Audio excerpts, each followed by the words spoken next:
Hi, I'm Mark. I'm the Kitchen Pro today. I'm lacquering cabinets. I'm well into this large job. On my last video with the staining, I'm continuing on that job. 107 cabinets, doors, drawer fronts, and shelves. So it's quite a large job. I'm virtually done with the job as far as the lacquering, so I'm well into getting my technique down once again with the spraying. I'm using an HVLC sprayer, Greco, with Sherwood. What I'm using first is the vinyl sealer.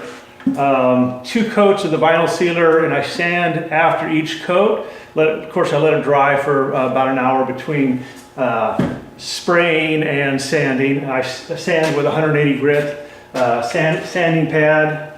Then I dust it off, and then what I do is I stack them over here and get them ready to spray. Then after I've done the 2 coats of the vinyl sealer, then I come back in and I do 2 coats of the lacquer. And I'm using the DRE, which is a it's a rubbed, dull rubbed finish. I do 2 coats of that. No sanding after I do the first 2 sanding. There's no sanding after that point. So the end kind of goes pretty quick. Once again, I always start with the back of the door, spray those first, let it cure for about an hour. There are instructions on there, it depends on the weather and stuff like that. Then I come back and spray the 2 coats on the front. Once again, I spray the back first, flip it, spray the front, then I flip it, spray the back, then I flip it, spray the front. Just my technique. So I have my staging table here. This is where I do my sanding. I fill up the gun here. I always have a couple dusting rags. Before I spray it, virtually every door I do wipe it and make sure it is totally dust free. The area here I've cleaned pretty well. My paint booth I built, it's a 7 foot wide by 7 foot deep by 7 foot tall interior on the paint booth. For me, I needed something I could take apart so it's collapsible. I could take the panels, put them off to the side, then I could reuse the garage area. It has a built-in exhaust fan, which works really well. And I put some really nice lights in there so I could really see. I have even a turntable on a platform. So the setup is pretty good. So I'm going to get into the spraying, and I'll show you my techniques for spraying. So here I am in the spray booth. I closed the garage door outside and turned the fan off so that we could talk. I have a turntable here. This works out really nice. I took a little piece of 4x6 block and wrapped it with paper and put these foam stick-on pads on the top, because if you don't, when you try and spin it, then the door will spin independently of the bottom shelf here. So this is working pretty good. So once again, I simply take the door, put it on top.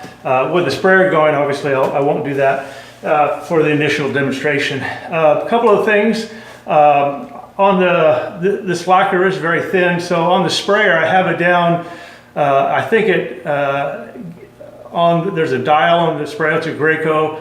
And it has, I think you can go like 6 or 8 bars. I'm having it down to like number 1 bar. Virtually just not very much air blowing out of the unit itself. Then on the gun itself, this is the materials, adjustment. I have it down between 1 and 2. So once again, very little. And then the air amount, I have it at about 50%.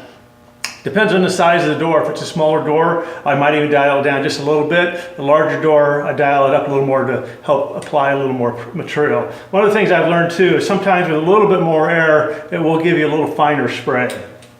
So my technique with a standard door like this is I just spray it, and then what I do is the center panel, since it has the sides that are a little bit angled, I don't want to just spray straight, which typically you want to keep it parallel with the material. So what I do is I kind of angle it a little bit. I call it the ding dong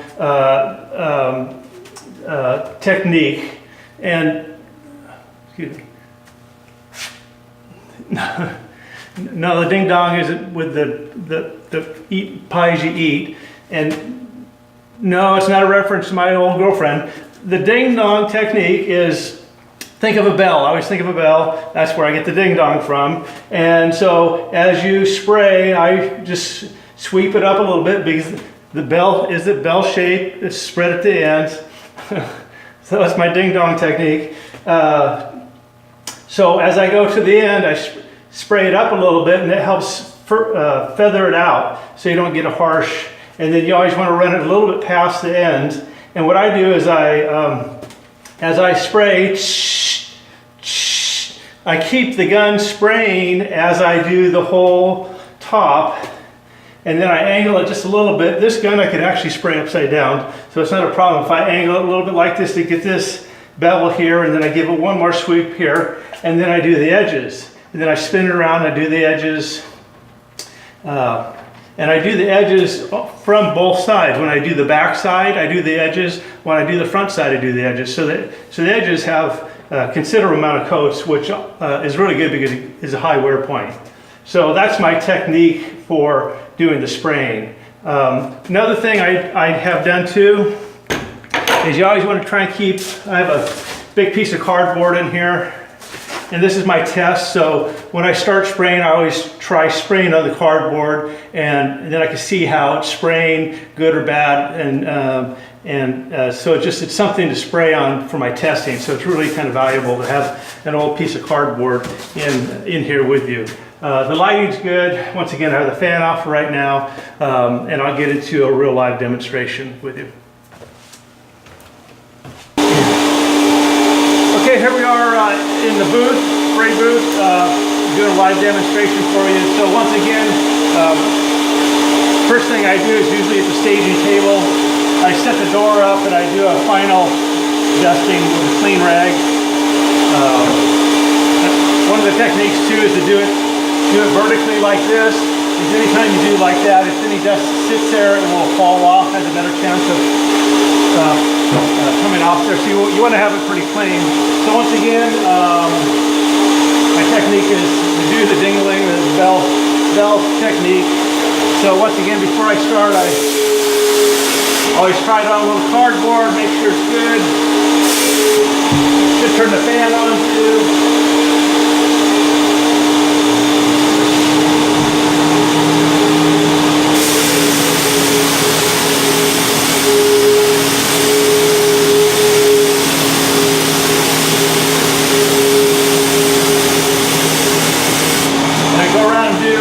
Sometimes I'll do the edge and then do the side too. Once again, the edges are a high wear point, so and it blends right in. There we go. That side's done.